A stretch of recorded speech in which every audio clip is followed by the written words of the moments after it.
यूची नामक एक कबीला 5 कुलों में बट गया था। उन्हीं में से एक कुल के थे कुषाण। कुषाण वंश के संस्थापक कुजूल कड़फिसेस था। इस वंश का सबसे प्रतापी राजा कनिष्क था। इनकी राजधानी पुरुषपुर या पेशावर थी। कुषाणों की द्वितीय राजधानी मथुरा थी। कनिष्क ने 78 ईस्वी गद्दी पर बैठने के समय में एक संवत चलाया, जो शक संवत कहलाता है, जिसे भारत सरकार द्वारा प्रयोग में लाया जाता है। बौद्ध धर्म की चौथी बौद्ध संगीति कनिष्क के शासनकाल में कुंडलवन कश्मीर में प्रसिद्ध बौद्ध विद्वान वसुमित्र की अध्यक्षता में हुई। कनिष्क बौद्ध धर्म के महायान संप्रदाय का अनुयायी था। आरंभिक कुषाण शासकों ने भारी संख्या में स्वर्ण मुद्राएं जारी की, जिनकी शुद्धता गुप्त काल की स्वर्ण मुद्राओं से उत्कृष्ट है। कनिष्क का राज्य वैद्य आयुर्वेद का विख्यात विद्वान चरक था, जिसने चरक संहिता की रचना की। महाविभाष सूत्र के रचनाकार वसुमित्र हैं। इसे ही बौद्ध धर्म का विश्वकोश कहा जाता है। कनिष्क के राजकवि अश्वघोष ने बौद्धियों का रामायण बुद्ध चरित्र की रचना की। वसुमित्र, पाशव, नागार्जुन, महाचेत और संघर्षा भी कनिष्क के दरबार की विभूति थे। भारत का आइंस्टीन नागार्जुन को कहा जाता है।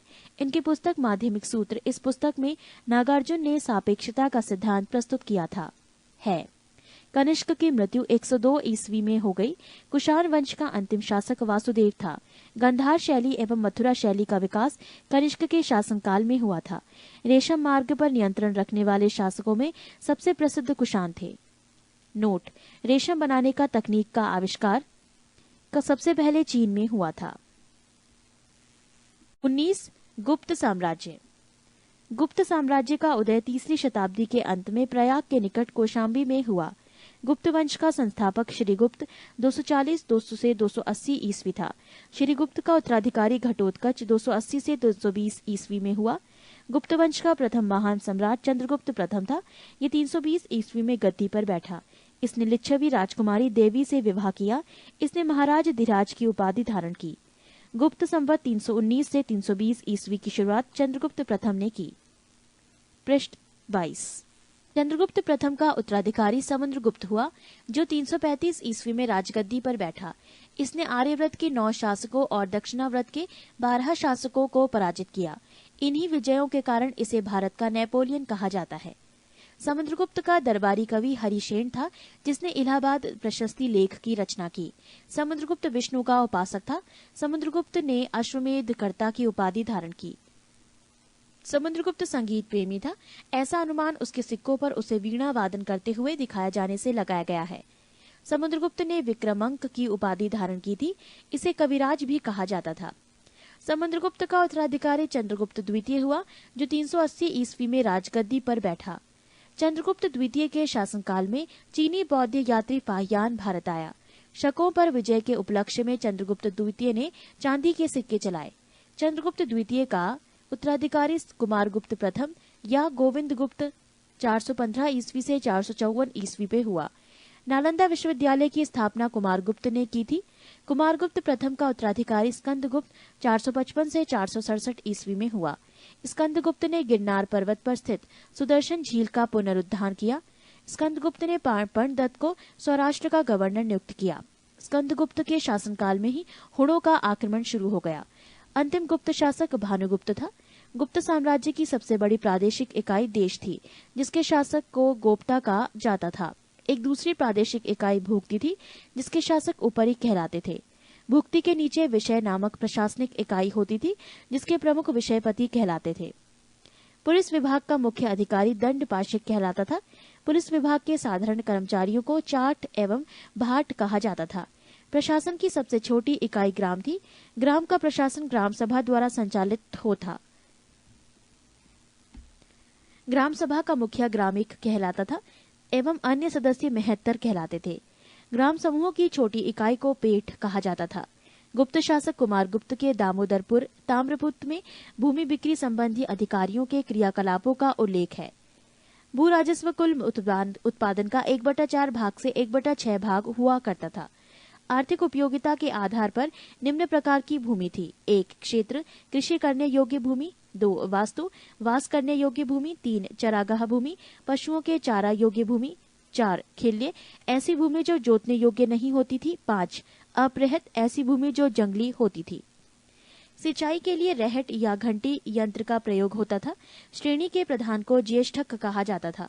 गुप्त काल में उज्जैन सर्वाधिक महत्वपूर्ण व्यापारिक केंद्र था। गुप्त राजाओं ने सर्वाधिक स्वर्ण मुद्राएं जारी की। इनकी स्वर्ण मुद्राओं को अभिलेखों में दीनार कहा गया है। पृष्ठ 23।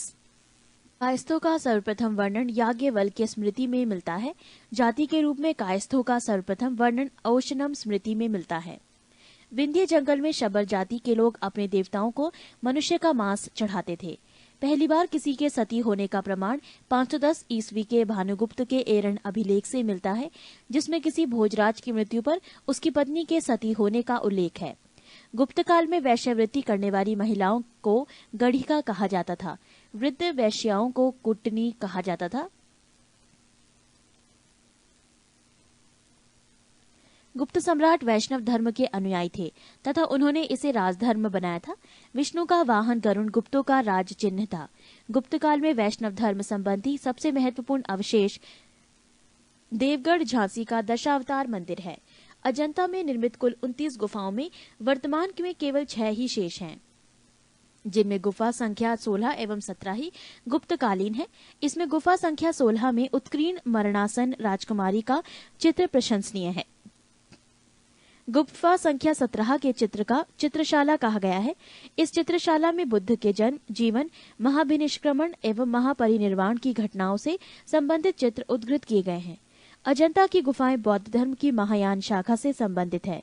गुप्त काल में निर्मित अन्य गुफा बाघ की गुफा है, जो ग्वालियर के समीप बाघ नामक स्थान पर विंध्य पर्वत को काटकर बनाई गई थी। चंद्रगुप्त द्वितीय के शासनकाल में संस्कृत भाषा का सबसे प्रसिद्ध कवि कालिदास थे। चंद्रगुप्त द्वितीय के दरबार में रहने वाला आयुर्वेदाचार्य धन्वंतरी थे। गुप्त काल में विष्णु शर्मा द्वारा लिखित पंचतंत्र संस्कृत को संसार का सर्वाधिक प्रचलित ग्रंथ माना जाता है। बाइबल के बाद इसका स्थान दूसरा है। इसे 5 भागों में बांटा गया है। 1 मित्र भेद, 2 मित्र लाभ, 3 संधि विग्रह, 4 लब्ध प्रणाश, 5 अपरीक्षा कारित्व। आर्यभट्ट ने आर्यभट्टियम एवं सूर्य सिद्धांत नामक ग्रंथ लिखे। इसी ने सर्वप्रथम बताया कि पृथ्वी सूर्य के चारों ओर घूमती है। चंद्रगुप्त द्वितीय के दरबार में रहने वाले कुछ प्रमुख विद्वान थे आर्यभट्ट, वराहमिहिर, धन्वंतरी, ब्रह्मगुप्त आदि। पुराणों की वर्तमान रूप में रचना गुप्त काल में हुई। इसमें ऐतिहासिक परंपराओं का उल्लेख है। गुप्त काल में चांदी के सिक्कों को रुपयका कहा जाता था। याज्ञवल्क्य, नारद, कात्यायन एवं बृहस्पति स्मृतियों की रचना गुप्त काल में ही हुई। मंदिर बनाने की कला का जन्म गुप्त काल में ही हुआ। सांस्कृतिक उपलब्धियों के कारण गुप्त काल को भारतीय इतिहास का स्वर्ण युग कहा जाता है। गुप्तकालीन प्रसिद्ध मंदिर: विष्णु मंदिर, तिगवा, जबलपुर, मध्य प्रदेश। शिव मंदिर, भूमरा, नागौदा, मध्य प्रदेश। पार्वती मंदिर, नैना कुठार, मध्य प्रदेश। दशावतार मंदिर, देवगढ़, झांसी, उत्तर प्रदेश। शिव मंदिर, खो, नागौद, मध्य प्रदेश। भीतर गांव मंदिर यानी लक्ष्मण मंदिर, ईंटों द्वारा निर्मित, भीतर गांव, कानपुर, उत्तर प्रदेश। 14. मौर्य साम्राज्य। मौर्य वंश का संस्थापक चंद्रगुप्त मौर्य था। चंद्रगुप्त मौर्य का जन्म 345 ईसा पूर्व में हुआ था। घनानंद को हराने में चाणक्य ने चंद्रगुप्त मौर्य की मदद की थी, जो बाद में चंद्रगुप्त का प्रधानमंत्री बना। चाणक्य कौटिल्य या विष्णुगुप्त द्वारा लिखित पुस्तक है। अर्थशास्त्र है, जिसका संबंध राजनीति से है। चंद्रगुप्त मगध की राजगद्दी पर 322 ईसा पूर्व में बैठा।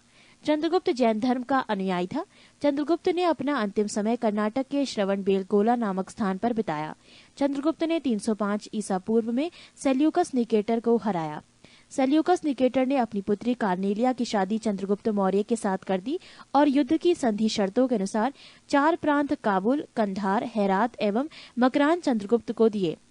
चंद्रगुप्त मौर्य ने जैनी गुरु भद्रबाहु से जैन धर्म की दीक्षा ली थी। मेगास्थनीज सेल्यूकस निकेटर का राजदूत था, जो चंद्रगुप्त के दरबार में रहता था। मेगास्थनीज द्वारा लिखी गई पुस्तक इंडिका है। चंद्रगुप्त मौर्य और सेल्यूकस के बीच हुए युद्ध का वर्णन एपियानस ने किया है।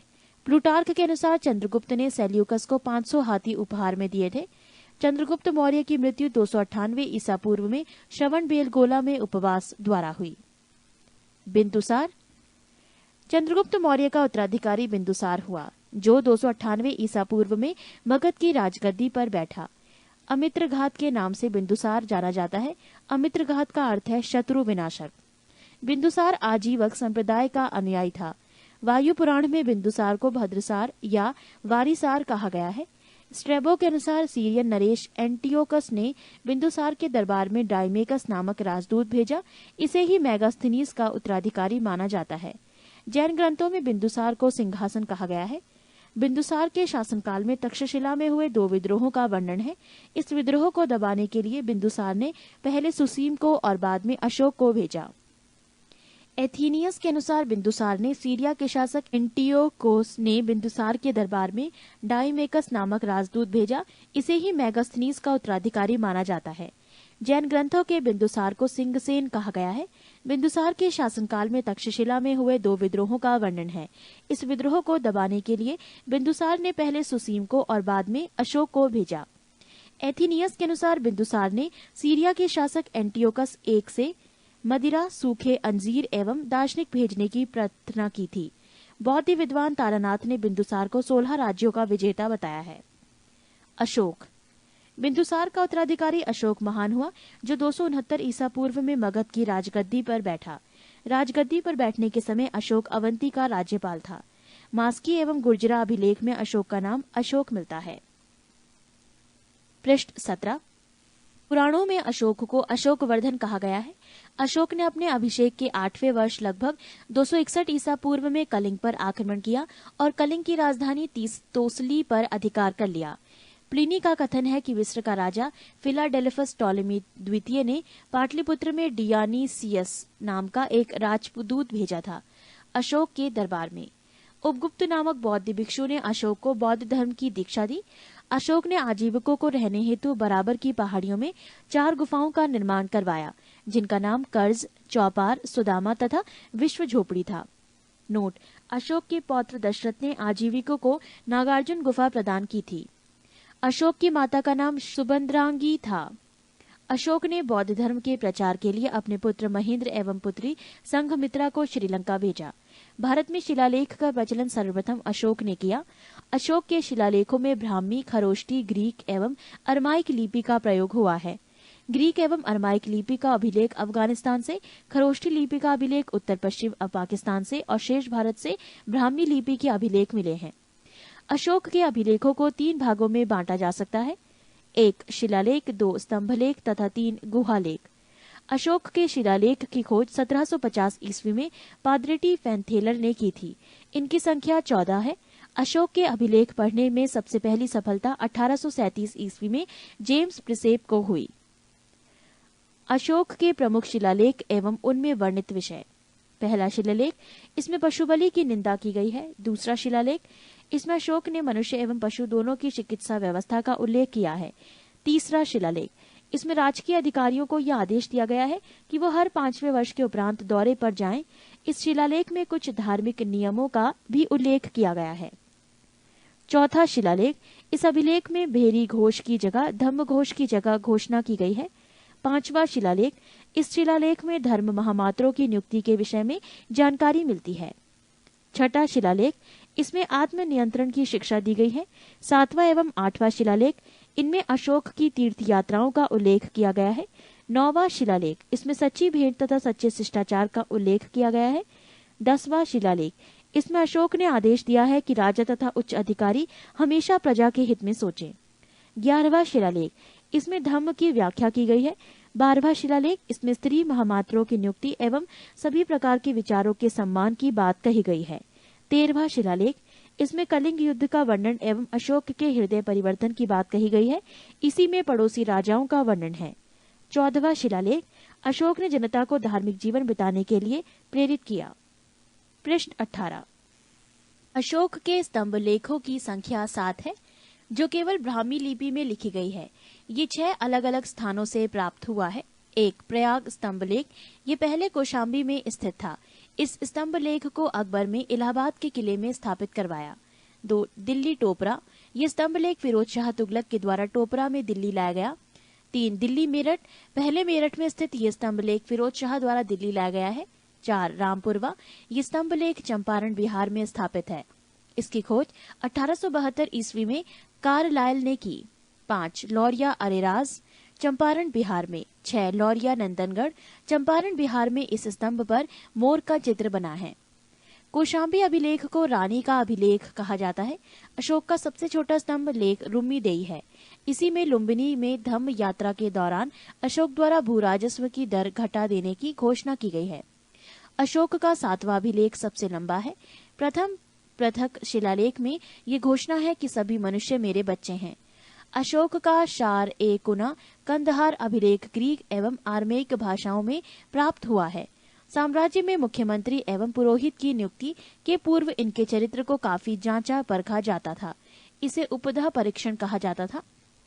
सम्राट की सहायता के लिए एक मंत्री परिषद होती थी, जिसमें सदस्यों की संख्या 12, 16 या 20 हुआ करती थी। अर्थशास्त्र में शीर्षस्थ अधिकारियों के रूप में तीर्थ का उल्लेख मिलता है, जिसे महामात्र भी कहा जाता था। इसकी संख्या 18 थी। अर्थशास्त्र में चर जासूस को कहा जाता था।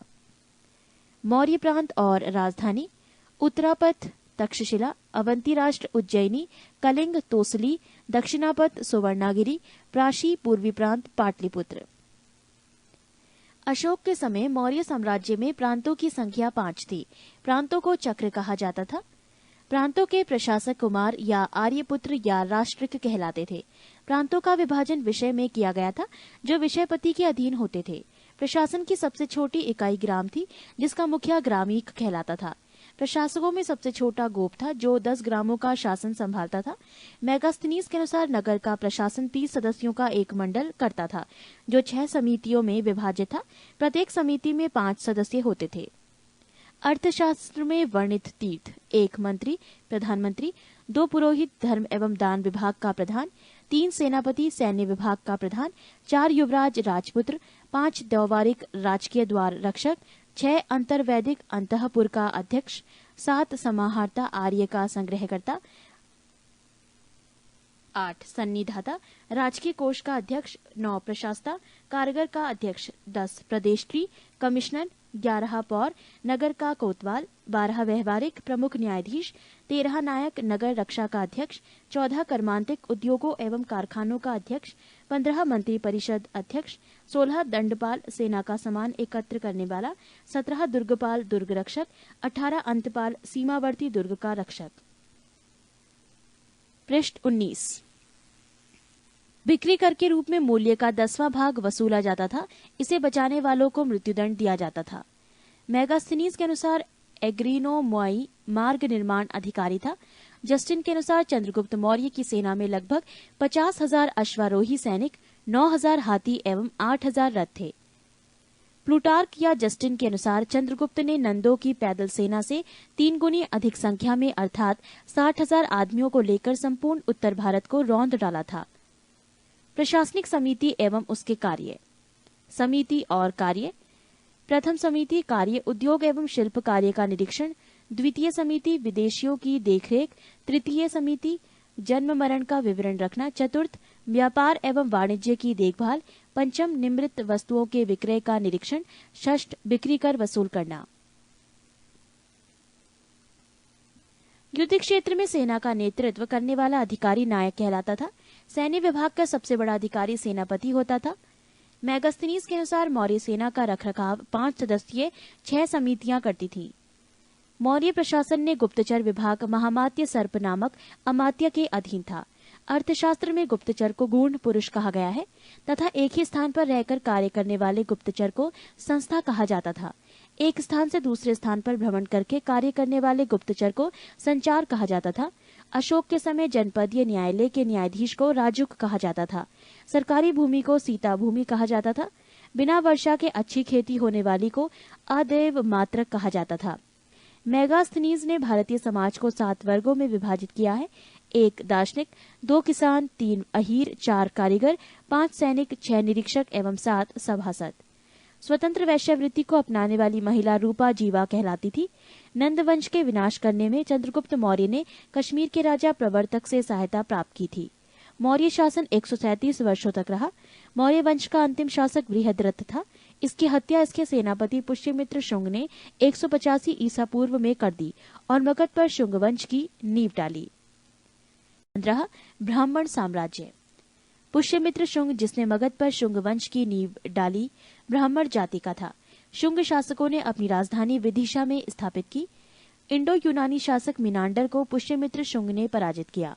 पुष्यमित्र शुंग ने 2 बार अश्वमेध यज्ञ किया। इनके लिए पतंजलि ने अश्वमेध यज्ञ कराए। भरहुत स्तूप का निर्माण पुष्यमित्र शुंग ने करवाया। शुंग वंश का अंतिम शासक देवभूति था। इसकी हत्या 73 ईसा पूर्व में वासुदेव ने कर दी और मगध की गद्दी पर कण्व वंश की स्थापना की। कण्व वंश का अंतिम राजा सुशर्मा हुआ। शिमुक ने 60 ईसा पूर्व में सुशर्मा की हत्या कर दी और सातवाहन वंश की स्थापना की। सातवाहन आंध्र वंश शासकों ने अपनी राजधानी प्रतिष्ठान में स्थापना की। प्रतिष्ठान आंध्र प्रदेश के औरंगाबाद जिले में है। पृष्ठ 20। सातवाहन वंश के प्रमुख शासक थे सिमुक, शातकर्णी, गौतमीपुत्र शातकर्णी, वशिष्ठीपुत्र पल्लूमावी तथा यज्ञश्री शातकर्णी। शातकर्णी ने 2 अश्वमेध तथा 1 राजसूय यज्ञ किया। सातवाहन शासकों के समय के प्रसिद्ध साहित्यकार हाल एवं गुणाढ़्य थे। हाल ने गाथा सप्तशतक तथा गुणाढ़्य ने बृहत कथा नामक पुस्तकों की रचना की। सातवाहन शासकों ने चांदी, तांबे, सीसा, पोटीन और कांसे की मुद्राओं का प्रचलन किया। ब्राह्मणों को भूमि अनुदान देने की प्रथा का आरंभ सातवाहन शासकों ने ही सर्वप्रथम किया। सातवाहनों की भाषा प्राकृत एवं लिपि ब्राह्मी थी। सातवाहनों का समाज मात्र सत्तात्मक था। सातवाहनों की महत्वपूर्ण स्थापत्य कृतियां हैं कार्ले का चैत्य, अजंता एवं एलोरा की गुफाओं का निर्माण एवं अमरावती कला का विकास। शातकर्णी एवं अन्य सभी सातवाहन शासक दक्षिणा पथ के स्वामी कहे जाते थे। 16. भारत के यवन राज्य। भारत पर आक्रमण करने वाले विदेशी आक्रमणकारियों का क्रम है: हिंद यूनानी, शक, पहलव और कुषाण। सेल्यूकस के द्वारा स्थापित पश्चिमी तथा मध्य एशिया के विशाल साम्राज्य को इसके उत्तराधिकारी एंटिओकस प्रथम ने अक्षुण्ण बनाए रखा। एंटिओकस द्वितीय के शासनकाल में विद्रोह के फलस्वरूप उसके अनेक प्रांत स्वतंत्र हो गए। बैक्ट्रिया के विद्रोह का नेतृत्व डियोडोटस प्रथम ने किया था। बैक्ट्रिया पर डियोडोटस प्रथम के साथ इन राजाओं ने क्रमशः शासन किया। डियोडोटस द्वितीय, यूथिडेमस, डेमेट्रियस प्रथम के साथ इन राजाओं ने क्रमशः शासन किया। डियोडोटस द्वितीय, यूथिडेमस, डेमेट्रियस, विनेंडर, यूक्रेटाइटस, एंटीआलकीडस तथा हर्मिक्स। भारत पर सबसे पहले आक्रमण बैक्ट्रिया के शासन डेमेट्रियस ने किया। इसने 190 ईसा पूर्व में भारत पर आक्रमण कर अफगानिस्तान, पंजाब एवं सिंध के बहुत बड़े भाग पर अधिकार कर लिया। इसने शाकल को अपनी राजधानी बनाया। इसे ही हिंद यूनानी या बैक्ट्रियाई यूनानी कहा गया। हिंद यूनानी शासकों में सबसे अधिक विख्यात मिनांडर 165 से 145 ईसा पूर्व में हुआ। इसकी राजधानी शाकल आधुनिक सियालकोट शिक्षा का प्रमुख केंद्र था। मिनांडर ने नागसेन नागार्जुन से बौद्ध धर्म की दीक्षा ली। मिनांडर के प्रश्न एवं नागसेन द्वारा दिए गए उत्तर एक पुस्तक के रूप में संग्रहित है, जिसका नाम मिलिंद पन्हो अर्थात मिलिंद के प्रश्न या मिलिंद प्रश्न है। हिंदी यूनानी भारत के पहले शासक हुए, जिनकी जारी किए गए सिक्कों के बारे में निश्चित रूप से कहा जा सकता है कि सिक्के किन किन राजाओं के हैं। भारत में सबसे पहले हिंद यूनानियों ने ही सोने के सिक्के जारी किए। हिंद यूनानी शासकों ने भारत के पश्चिमोत्तर सीमा प्रांत में यूनान की प्राचीन कला चलाई, जिसे हेलेनिस्टिक आर्ट कहते हैं। भारत में गंधार कला इसका उत्तम उदाहरण है। 17. शक। यूनानियों के बाद शक आए। शकों की 5 शाखाएं थी और हर बार शाखा की राजधानी भारत और अफगानिस्तान में अलग अलग भागों में थी। पहली शाखा ने अफगानिस्तान, दूसरी शाखा ने पंजाब यानी राजधानी तक्षशिला, तीसरी शाखा ने मथुरा, चौथी शाखा ने पश्चिमी भारत एवं 5वीं शाखा ने ऊपरी दक्कन पर प्रभुत्व स्थापित किया। शक मूलतः मध्य एशिया के निवासी थे और चरागाह की खोज में भारत आए। 58 ईस्वी पूर्व में उज्जैन के एक स्थानीय राजा ने शकों को पराजित करके बाहर खदेड़ दिया और विक्रमादित्य की उपाधि धारण की। पृष्ठ 21। शकों पर विजय के उपलक्ष्य में 57 ईसा पूर्व से एक नया संवत विक्रम संवत के नाम से प्रारंभ हुआ। उसी समय से विक्रमादित्य एक लोकप्रिय उपाधि बन गई, जिसकी संख्या भारतीय इतिहास में 14 तक पहुंच गई। गुप्त सम्राट चंद्रगुप्त द्वितीय सबसे अधिक विख्यात विक्रमादित्य था। शकों की अन्य शाखाओं की तुलना में दक्षिण भारत में प्रभुत्व स्थापित करने वाली शाखा ने सबसे लंबे अरसे तक शासन किया, लगभग 4 शताब्दी तक। गुजरात में चल रहे समुद्री व्यापार से ये शाखा काफी लाभान्वित हुई और भारी संख्या में चांदी के सिक्के जारी किए। शकों का सबसे प्रतापी शासक रुद्रदामन प्रथम था, जिसका शासन 130 से 150 ईस्वी गुजरात के बड़े भाग पर था। इसने काठियावाड़ को अर्धशुष्क सुदर्शन झील मौर्यों द्वारा निर्मित का जीर्णोद्वार किया।